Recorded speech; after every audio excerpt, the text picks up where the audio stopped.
dia. Nós somos do Ufologia Integral Brasil, eu sou a Bia Val.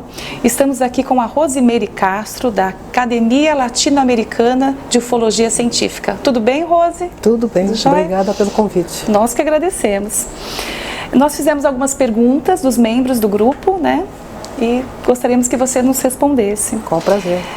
Gostaríamos de saber como foi seu percurso até a ufologia e por que escolheu ser uma pesquisadora da academia? Na verdade, o meu interesse por ufologia, ele vem desde muito cedo. Eu me lembro que quando criança eu adorava decorar poesia, mas tinha que na poesia ter palavras como céu, lua, sol, estrelas. Lá pela adolescência eu já tinha em mãos o livro dos irmãos Sisto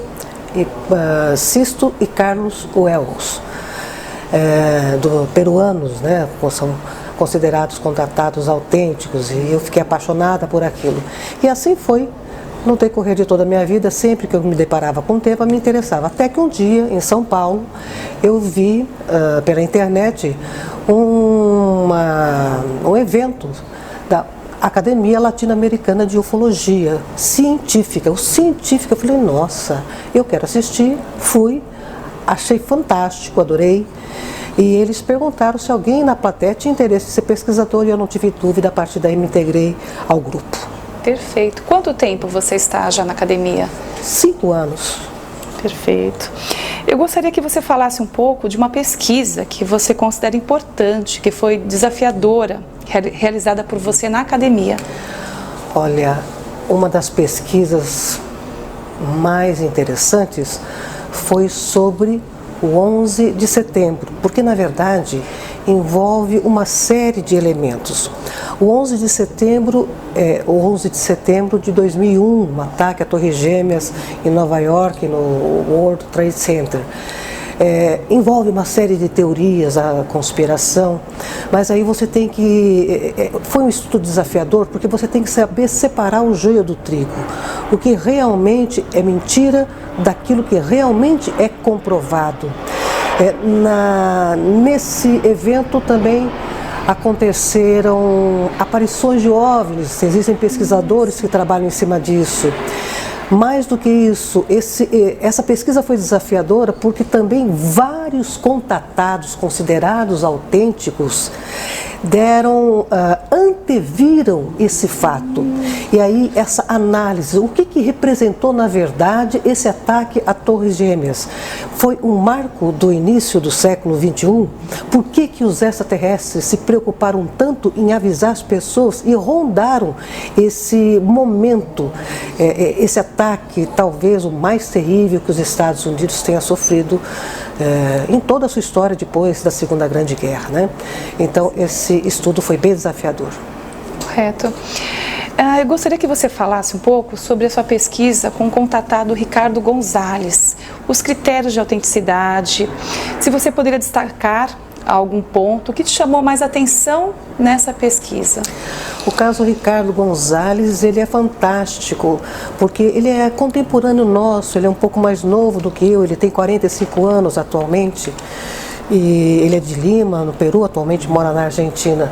E ele tem aquela história que desde pequeno ele via OVNIs e tal, ouvia telepaticamente. Acontece um detalhe, que desde pequeno a família viu junto, os irmãos viram juntos, os amigos viram juntos, e até hoje ele leva pessoas com data marcada pelos extraterrestres telepaticamente, tal dia, tal horário, leva as pessoas e o fenômeno acontece. E mais do que isso, já tem testemunhas do governo, como por exemplo, um ex-assessor do ex-presidente norte-americano Ronald Reagan, jornalistas, e teve mais ainda a aparição do próprio extraterrestre que se apresenta como Antarel, que é o mesmo que já vem se apresentando para outros contatados como Sisto Paz. Então o caso do Ricardo Gonzalez é fantástico, ele é previamente marcado, pode se acompanhar e pode ser até que você dê a sorte de no dia ver o extraterrestre, não vê quem não quer. Perfeito. Eu gostaria gostaria que você falasse um pouco do seu trabalho de jornalista e se esse trabalho colabora para suas pesquisas. Se você consegue também ver hoje uma maior abertura para falar desse tema sobre a ufologia, né, dentro da sua profissão. Como jornalista, eu fiz a graduação, obviamente, fiz especialização, fiz mestrado, parei na metade do doutorado, aí por razões pessoais. E com certeza auxilia, porque quando você faz pós-graduação nesse nível, você aprende a pesquisar. Pós-graduação é pesquisa. E isso que eu aprendi, eu passo para a ufologia. Então, às vezes, todas as vezes que eu pego um tema, eu aplico as regras, o aprendizado da pesquisa na pesquisa ufológica. Aquilo que eu fazia na comunicação, eu faço na ufologia. Então, sim, a formação superior, ela ajuda, com certeza, na investigação ufológica. Não necessariamente, você pode investigar sem ter pós-graduação, mas o traquejo de pesquisa auxilia, sim, na pesquisa ufológica. E quanto à abertura no jornalismo, infelizmente, não tem abertura, não, pelo contrário. A academia, ela é avessa a muita coisa, entre elas a ufologia, a pesquisa ufológica. Isso vai entrando muito pouco a pouco, passo a passo, alguma coisa assim, fica na dependência oficial de declarações oficiais de que realmente, olha, o Departamento da Aeronáutica de determinado país constatou que existia um OVNI. Aí, às vezes até tem uma certa abertura. Nos bastidores, quando a gente conversa com pesquisadores, com professores, a gente sabe que a maioria acredita, sabe que existe OVNI, mas oficialmente no meio acadêmico ainda não tem muita abertura.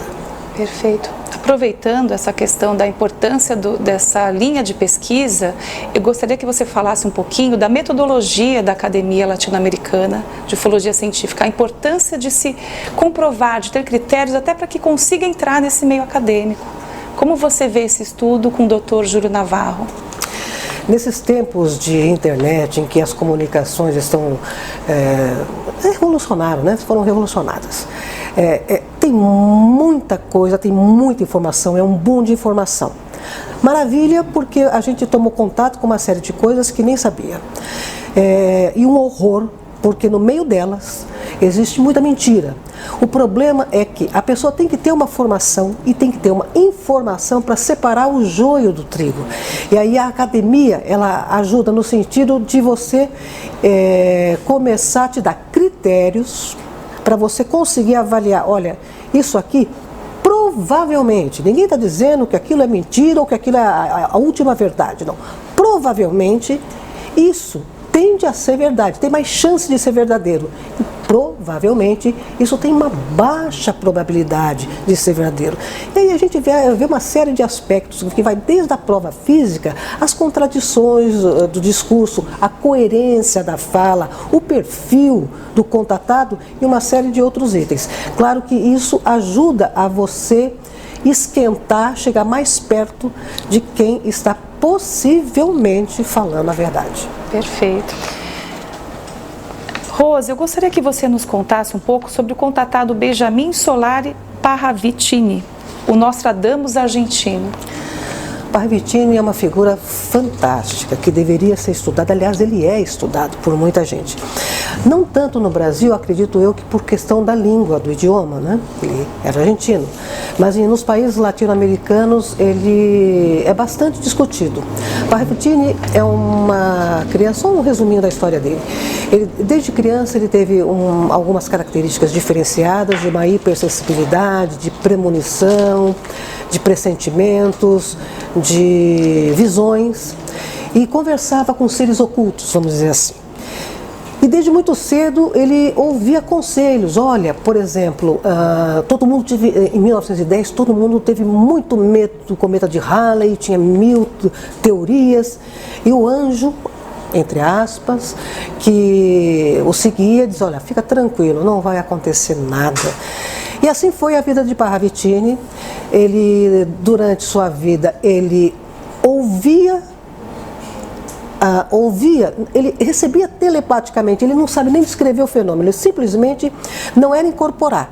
Não era um médium tipo Chico Xavier, ele simplesmente vinha, ele desenhava, porque ele era um artista, ele, inclusive famoso, de família nobre, respeitada na Argentina, ele assumiu vários cargos públicos de renome, ele tem obras de arte respeitadas, enfim, foi um homem que fez uma carreira respeitável, mas ele desenhava e escrevia algumas frases abaixo daquele desenho. E os amigos perguntavam, mas o que é isso? Eu não sei, eu simplesmente me vem isso e eu desenho. Com o tempo se percebeu que aqueles desenhos com aquelas falas, aquelas escritas, aconteciam. Né? E algumas são tão acertadas que são escandalosamente óbvias, né? Mostrando o poder, né, dessa visualização, vamos chamar assim, que Parravicini tinha. Eu diria que é um dos grandes nomes. Agora, o que pouca gente sabe, um dos grandes nomes assim em termos de previsão, por isso o Nostradamus argentino. Aliás, assim, ele é muito mais objetivo que o Nostradamus. Não precisa ficar decifrando centúria, não, está ali o desenho com as frases embaixo. Agora, o Parravicini, pouca gente sabe, ele na verdade é um contatado. Ele foi levado para dentro de uma nave no centro de Buenos Aires, foi estudado pelos principais ufólogos argentinos. Ele deu essa declaração para os jornais, esse depoimento está descrito em vários locais, e inclusive tem testemunha. De modo que a gente fica com aquela pergunta, seriam os anjos extraterrestres? A gente não sabe. O fato é que Parravicini realmente merece o nome de Nostradamus argentino, dado o grau de acerto dele, é muito grande. Perfeito. Rosimeire, nós gostaríamos de agradecer a sua presença em nome dos membros do Grupo de Ufologia Integral Brasil e que você deixasse uma mensagem para as pessoas que se interessam em estudar ufologia. Qual dica você daria para elas? Que quebrem paradigmas, saia do senso comum. Aquela coisa assim de ufologia é coisa de maluco, que ufologia é tudo bobagem, ufologia é coisa, sim, de outro mundo. Na verdade, ufologia é coisa de outro mundo que vem para esse mundo. Eu acho importante as pessoas quebrarem essa ideia comum, esse lugar comum, de que ufologia é uma coisa superficial, é uma conversa de maluco, é uma coisa de que não faz sentido porque simplesmente ignora os parâmetros científicos. Bobagem, isso sim é bobagem. Na verdade, se você passar essa barreira, você vai ver que tem muita coisa para ser estudada. Pode ter certeza que um dia a ufologia, talvez, não sei se com esse nome ou com outros nomes, vai estar dentro da universidade. Ela vai ser motivo de pesquisa. Nós somos visitados, sim, por seres de outros planetas, nós somos visitados, sim, por OVNIs e precisamos pesquisar sobre isso, precisamos entender melhor sobre isso. E isso não se dá de uma hora para outra. A gente tem algumas aberturas de um país ou de outro, informações aqui e ali, pesquisadores para todos os cantos, mas precisamos reunir esse material, unir nossos esforços e tentar entender um pouco do que está acontecendo. E com certeza, no futuro, isso tudo vai ficar muito mais claro. Rosimeire, muito obrigada pela sua presença. Eu que agradeço. Tá? Até a próxima. Até.